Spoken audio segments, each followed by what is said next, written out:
नाम तंगराजू सुपैया। जुर्म 1 किलो गांजे की तस्करी। सजा फांसी। सिंगापुर में 46 साल के भारतीय व्यक्ति को गांजे की तस्करी के आरोप में फांसी दे दी गई। भारतीय शख्स ने सिंगापुर के जेलों में 9 साल का लंबा समय बिताया, जिसके बाद तंगराजू को बुधवार यानी कि 26 अप्रैल को मौत की सजा सुना दी गई।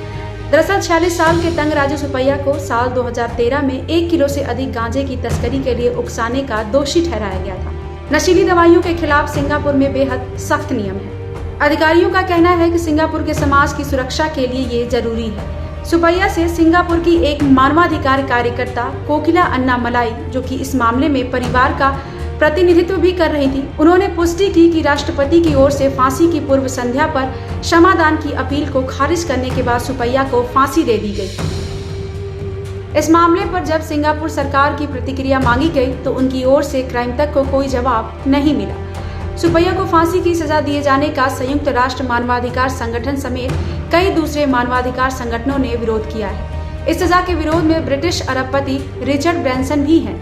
ब्रैंसन मृत्युदंड के फैसलों के विरोध में रहे हैं। उन्होंने कहा कि सुपैया के खिलाफ फैसला आपराधिक सजा के मानकों को पूरा नहीं करता था, क्योंकि जब उसे गिरफ्तार किया गया तो उसके पास से ड्रग्स बरामद ही नहीं हुआ था।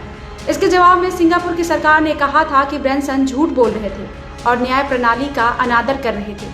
सिंगापुर सरकार ने कहा कि उनकी अदालतों ने मामले की जांच में 3 साल से अधिक का समय लगाया और ब्रैंसन का दावा स्पष्ट रूप से असत्य था।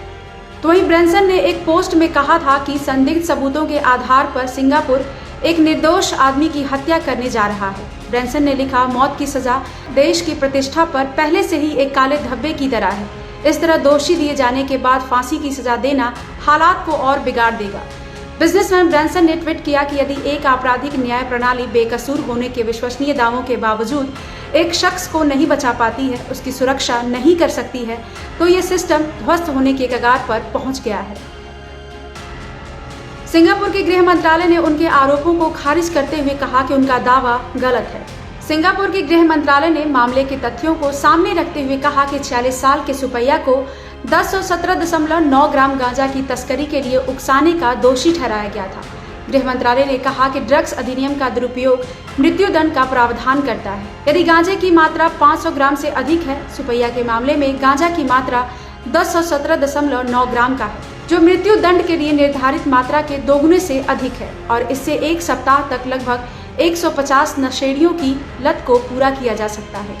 संयुक्त राष्ट्र के मानवाधिकार कार्यालय ने भी सिंगापुर सरकार से फांसी की सजा पर आगे बढ़ने की अपील नहीं की थी। संयुक्त राष्ट्र मानवाधिकार कार्यालय ने कहा था कि नशीली दवाओं के मामले में मौत की सजा देना अंतर्राष्ट्रीय मानकों के अनुरूप नहीं है।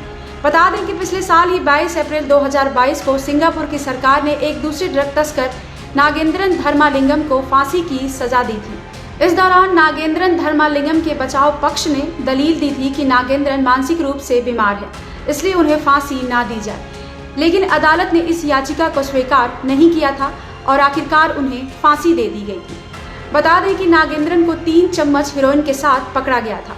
सिंगापुर ने पिछले साल 11 लोगों को मौत की सजा दी और कहा कि मौत की सजा ड्रग्स के खिलाफ एक प्रभावी रोकथाम का काम करता है। सिंगापुर के भी अधिकांश लोग सरकार की इस नीति का समर्थन करते हैं। ब्यूरो रिपोर्ट, क्राइम तक।